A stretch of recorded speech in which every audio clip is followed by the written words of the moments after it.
औज़ुबिल्लाहिमिनश्शैतानिर्रजीम बिस्मिल्लाहिर्रहमानिर्रहीम अल्लाहुम्मा कुल्ली वलीकल हुज्जत इब्निल हसन सलवातुका अलैहि वला आबाइही फ़ी हाज़िहि स्साअ व फ़ी कुल्ली साअ वलिय्यन व हाफ़िज़न व क़ाइदन व नासिरन व दलीलन व आइनन व हत्ता तुस्किनहु अर्ज़का तौअन व तुमत्तिअहु फ़ीहा तवीला। अस्सलामु अलैकुम सामीन, हमारे चैनल ज़िक्र उला में खुशामदीद। मैं आज आपके सामने अल्लामा लाजपाल हुसैन की तसनीफ़ जुल्म की तलवार से इक़्तिबास पेश कर रही हूँ, जिसका बुनियादी मकसद आपकी खिदमत में ऐसा इल्म पेश करना है जिससे लोगों में ऐसा शऊर बेदार हो कि जिससे शायातीन की चालों, हरबों और गुमराहकुन ख़यालात से बचा जाए।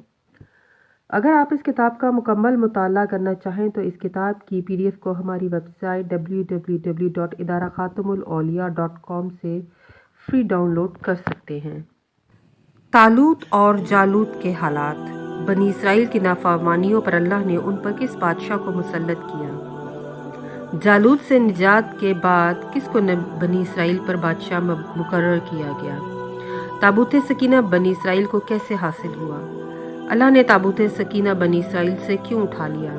सकीना दर हकीकत क्या थी? सूरह बकरा की आयत 246 में अल्लाह ताला इरशाद फरमाता है, क्या तुम मूसा के बाद अशराफ बने इसराइल के किस्से में नहीं देखते हो, जिस वक्त के उन लोगों ने अपने वक्त के पैगंबर से कहा कि हमारे लिए बादशाह मुकर्रर कर दीजिए ताकि हम खुदा की राह में जंग करें।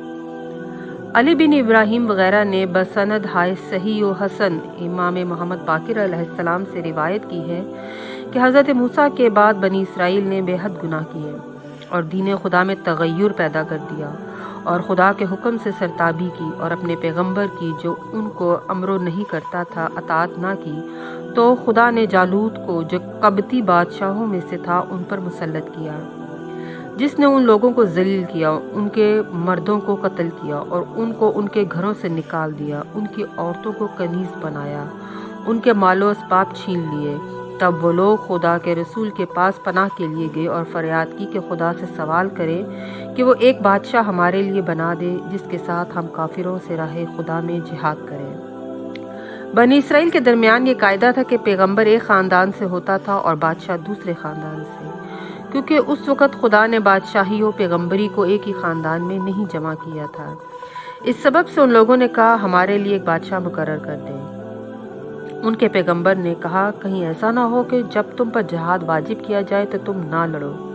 तो उन लोगों ने कहा कि हम अपने घरों से निकाले गए और अपने अहलो अयाल से अलग किए गए, तो हमारे लिए क्या है कि हम राह खुदा में जंग ना करें। फिर उन लोगों पर जिहाद वाजिब किया गया तो चंद आदमियों के सिवा सब ने रूगर्दानी की और खुदा जालिमों से खूब वाकिफ है। और उनके नबी ने लोगों से कहा कि खुदा ने तुम्हारी ख्वाहिश के मुताबिक तालूत को तुम्हारा बादशाह बनाया। तब वो लोग कहने लगे इसकी हुकूमत हम पर क्यों कर हो सकती है, हालांकि सल्तनत के हकदार इससे ज़्यादा हम हैं, क्योंकि इसको तो माल के एतबार से हम पर कुछ भी फौकियत नहीं। हज़रत इमाम मोहम्मद बाकिर अलैहिस्सलाम ने फरमाया कि पैगंबरी फर्जंदे लावी में थी और बादशाही औलाद यूसुफ में, और तालूत बनियामीन के फर्जंदों में से थे जो हज़रत यूसुफ के हकीकी भाई थे। वो ना पैगंबर के ख़ानदान से थे ना बादशाहों के ख़ानदान से।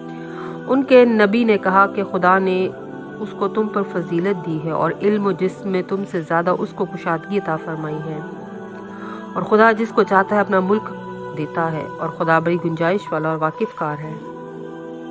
हज़रत ने फरमाया कि तालूत जिस्मानी लिहाज से बेहतर शुजा और कवि थे और सबसे ज़्यादा अक्लमंद थे, लेकिन मालो दौलत ना रखते थे।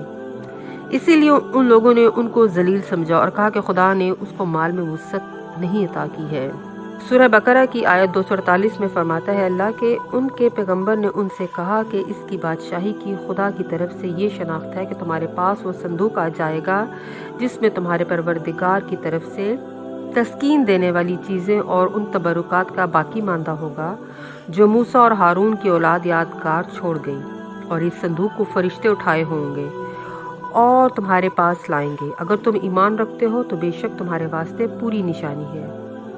हज़रत ने फरमाया कि जो ताबूत के हक़ ताला ने मूसा के लिए आसमान से भेजा था और मादरे मूसा ने उनको उसमें रख कर दरिया में डाला था, वही ताबूत यानी संदूक बनी इसराइल के पास था। इससे वो लोग बरकत हासिल किया करते थे। جب حضرت موسیٰ کی وفات کا وقت آیا، اپنی زرہ، الواح، توریت اور جو کچھ ان کے آثار پیغمبری وغیرہ سے تھا سب اس میں رکھ کر آپ نے اپنے وسیع یوشع کے سپرد کر فرمایا، اور تابوت ہمیشہ ان میں موجود رہا، یہاں تک کہ اس کا احترام کرنا ان لوگوں نے ترک کر دیا اور بے حرمتی کرنے لگے کہ بچے راستے میں تابوت سے کھیلتے، جب تک وہ تابوت بنی اسرائیل کے پاس تھا وہ باعزت و حرمت زندگی گزارتے رہے۔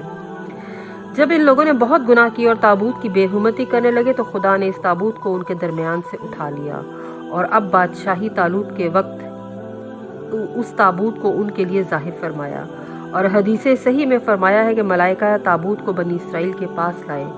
دوسری حدیث معتبر میں ہے کہ ملائکہ تابوت کو گائے کی صورت میں بنی اسرائیل کے پاس لائے، اور بسند حسن فرمایا کہ بقیہ مما ترک آل موسیٰ و آل ہارون سے مراد بقیہ پیغمبران ہیں جن کے پاس تابوت رہتا تھا۔ اور تفسیر سکینہ میں فرمایا ہے کہ تابوت کو بنی اسرائیل نے مسلمانوں اور کافروں کی صف کے درمیان چھوڑ دیا تھا، اس میں سے ایک خوشبودار ہوا نکلی اور آدمی کی شکل میں ظاہر ہوئی جس کو دیکھ کر کفار بھاگ گئے۔ بسند معتبر امام رضا علیہ السلام سے منقول ہے کہ سکینہ ایک ہوا ہے جو بہشت سے آئی تھی جس کا چہرہ آدمی کی طرح تھا۔